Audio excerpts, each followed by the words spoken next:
Hello everybody, and today we are going to be painting up Caleb Widowgast. And for this, what I'm going to do is I'm going to come in with a nice sort of neutral tone for the skin here, but I'm going to be doing it just a little bit darker than I want his final skin color to be, because I want this to be the base of his skin as well as the shadows, so we can shade it down and we can highlight up to the areas where we want our final color to be. As well as that too, I've just come in with a nice neutral grey primer here, so this is so I don't have to worry too much about anything being too dark or too light. I've just got the nice middle ground here, so we're not having to worry too much about our colours in play.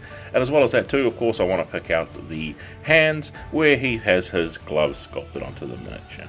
So now we have that base tone of skin down. I'm going to come in now with some Reikland flesh shade, and this here is a wash in a flesh color, and this is going to bring everything down. As well as that too, off camera I also painted in the eyes. I tried to get it on camera, but unfortunately it was completely out of focus, so I decided to do it off camera. My eyes aren't perfect, I'm still getting some practice on them, but if you want to do the eyes, I recommend you taking some time to do it nice in the early stages. But if you don't want to, you can easily just fill it up with a little bit of this wash. Now we have that wash completely dry. I'm going to come in now with some ruby skin tone, and this here is a lot lighter, and this is basically essentially where I want the highest highlight of his skin, or where I sort of want the base skin tone, because I'm going to be coming over essentially and painting in a lot of the skin that we've already painted, but just basically avoiding any areas that there would sort of naturally be some shadow. So you can see for this I'm making sure that I've got a nice fine tip on my brush, especially for the small areas that we're doing on the face. So I'm just being very careful there. So I'm going for areas like the forehead, the tip of the nose, the cheekbones, very carefully trying to get that in there. But I'm not worrying too much about the bottom of his face, as I'm going to be putting a little bit of wash there to give him his unshaved appearance. Now we have his skin complete. What I'm going to do now is I'm going to come in with some red. This is sort of a warm red here, sort of almost a red orange, and this is for his hair color. So a nice simple coat of hair, but just being very careful not to get it where we've already painted our skin, because now we have our skin in the final stage. I don't want to be accidentally getting paint on anywhere like that, so just practice a little bit of your brush control, but of course making sure that you've also got a thin layer of paint here, since there is some nice sculpted detail of the hair being all sort of unkempt and wavy in there as well. And then with that hair done, what I'm going to do now is I'm going to come in with a black grey, and this is going to be for one small little area on the model, and that is going to be for his pants there. So you can see he's got his big overshirt and then his boots right there, but in between that little gap is his pants. You could easily just leave it the primer color if you wanted to, but I want to go a little bit darker than that. Okay, so now with that base color of the pants completed, what I'm going to do now is I'm going to come in with a brown here, and this is going to be a nice rich brown, and this is going to be for Caleb's boots. Now, if you want to save a little bit of time on painting up Caleb here, I would suggest that you could just use this brown, or whatever brown you're using for his boots. You could use it for his jacket and his belts, and save yourself a lot of time. For me, I want to separate them out. I want the miniature to pop a lot more on the table, and to do that I want to use different browns so you can clearly tell these things apart. It's just going to help lift your miniature up to a little bit of a higher quality for tabletop standard. Then once we have his boots painted up, what I'm going to do is I'm going to come in with a grey tone. This is a bluish grey. For me, I'm using this wolf grey here, and this is because I'm going to be following a little bit more closely from the animated show of the colours he's got there. I think they sort of really nailed it with the simple colours on here, and they really stick out, so I'm trying to mimic that rather than going for just like a dirty sort of whitish off brown shirt that he sort of had in his original artwork from the main campaign. So I think just having that little pop of colour in there is really going to add a little bit more interest to the piece overall. As well as that too, don't forget around his scarf there, he also has just a very little bit showing of the collar of his shirt up the top there as well. So just a little bit of added detail up there.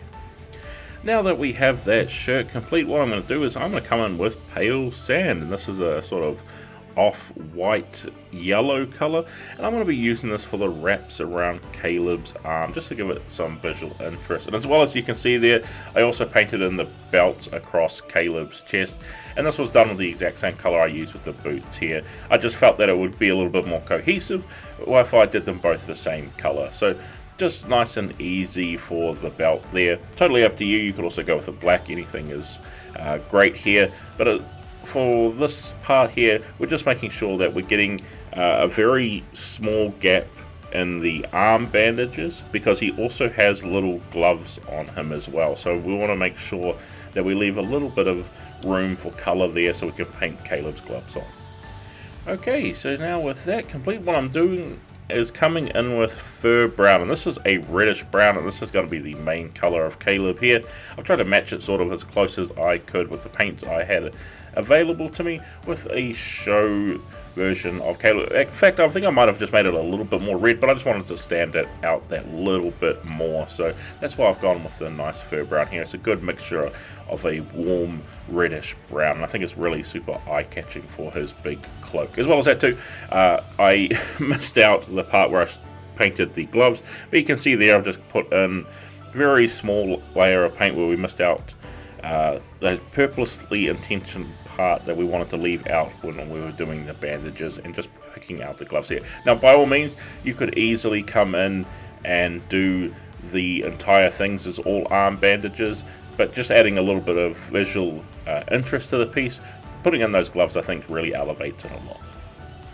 Then once we have all that complete, what I'm going to do now is I'm coming in with a yellow color, and this is sort of like a how would you say, it's sort of like a warm ochreish yellow color, and this is going to be for the lining of the inside of his coat here. So being very careful with our areas that it's coming through. It's sort of like the very trim and of the inside, so you've got to really get right in there with your brush. So you can see I've got a nice fine point brush to really come in and pick all of these areas out. But to save myself a bit of a headache from doing this in case I messed it up, we were purposely keeping everything in the base layer section, so it's nice and easy to come in and tidy up our paints if I accidentally got it into places I didn't want it to, because we've only done the base coating stages of our model. The only place we've got to really watch out for is the skin, which luckily this part isn't.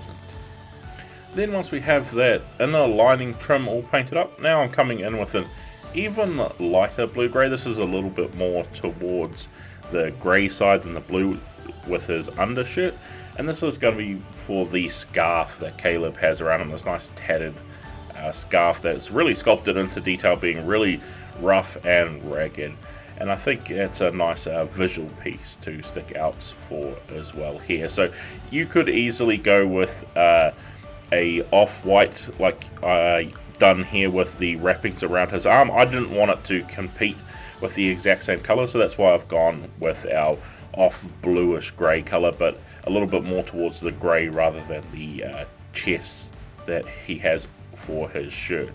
So just keeping everything that little bit separated, I think, is going to help make it stand out really vibrantly on the table. You can clearly see what each part of this miniature is.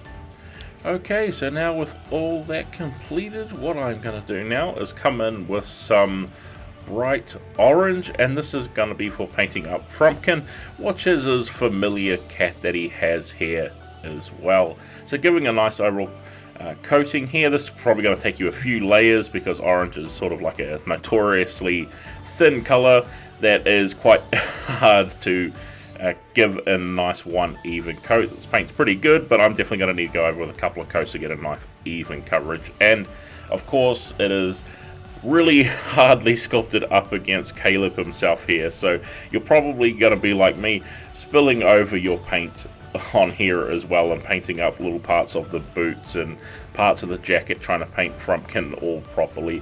But luckily with those base coatings we can easily clean that up. So now that we have all of our base coating done, we are going to come in with the brown wash, and this is what it's all sort of been leading up to make Caleb the dirty, stinky, smelly wizard he is.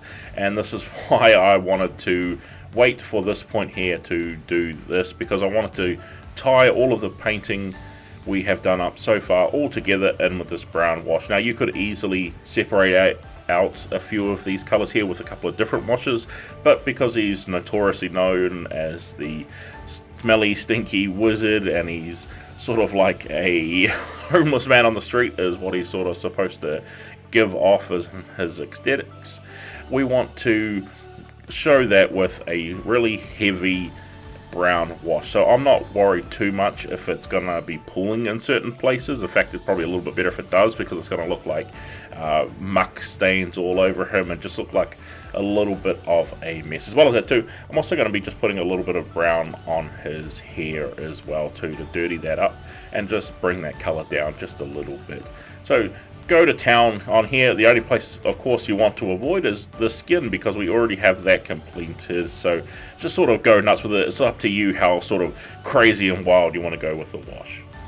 Okay, so now with that wash completely dry, what we're going to do is we're going to come into the highlighting stage now. So for this, if I don't show any paints on the screen, I'm using the original paints that I use for the base coat. And as you can see here, for this yellow ochre color that we use for the inside of our jacket, I'm coming through and I've just got a little bit of paint on the edge here, and I'm doing more of a stippling technique here rather than completely highlighting it. So I'm just coming in, dabbing the brush, trying to hopefully pick out a lot of that little texture, because it's got this nice sort of like fur line texture here. So I just want to pick out little pieces of that. So that's why I'm coming in for stippling here rather than blanket highlights. Then once we have that highlighted up, I'm going to come in now with the original orange color for us here, and I'm just going to come in very carefully and pick out a lot of the ridges where the hair is. It is finely sculpted in there. It's probably really hard to see on camera, but there is like strands of hair that are sculpted in. So this is why I'm using the side of my brush here. I'm going for more of like an over brush rather than straight highlights. So I'm just skimming it across the top and hoping that that paint catches on those highest points. Then once we have that painted up, what I'm going to do is I'm going to come in now with that color again, and I'm going to be using it for Frumpkin, and this is just to give him a highlight. So I'm just going to be highlighting the top of his fur there, nothing crazy, just really making sure that I pick out these areas so it gives him a little bit of definition.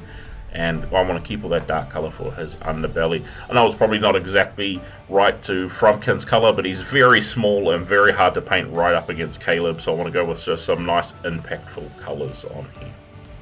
Then once we have that complete, what we're going to do is going to come in with that very light blue gray, and I'm just skimming the sides again, really hoping to pick out the highest points on Caleb's scarf here. Now this is totally up to you point, because you know, he's a dirty wizard, so it's up to you how much you want to highlight him. You might not even want to highlight him at all, but I want to have some highlights there so he can have that little bit more visual interest. So I'm just coming along and skimming carefully over the top, just sort of basically over brushing here to pick up those areas, but we still leave some of that dirt spatter on from the wash. Then once we have that complete, what we're going to do now is come in with our highlights for our blue shirt that we have here. Now it is more a grayish blue, but again I'm using the original base color that we used here, so whatever base color you had will work perfectly here. And coming in, and you can see I'm being really like sketchy with the highlights here. I want to keep them sort of rough and uneven so it looks like his clothes are sort of like rumpled up and just a bit worn out. And then once we have that complete, what I'm going to do is come in with the original fur brown that we have here, and again just doing like I was on the shirt, I'm coming in with a very sort of sketchy highlighting stage, so sort of cross between like an overbrush, dry brush, and a highlight. So just picking and choosing where I want to be sort of strong and neat, where I want to be sort of sketchy and rough, just to make it so it looks like his coat is a little bit worn out. Well, hopefully it does anyway. We'll see in the shots at the end, which I think we'll actually move on to now. As well as that too, I also added just a couple of stripes onto Frumpkin as well with the original highlight color, just to give him that nice orange striped cat appearance. But with that, let's get into those highlights and see how he came out. And there you have it. With all that complete, we have finally finished painting up Caleb Widowgast from the Mighty Nein range of miniatures by Critical Role. So I hope this video has been helpful for you guys, whether you want to follow along with what I did here, or you just want to use the video as some inspiration in painting up your own miniatures. But with all that said, guys, I'd like to thank you all for watching, and I can't wait to see you all in the next video.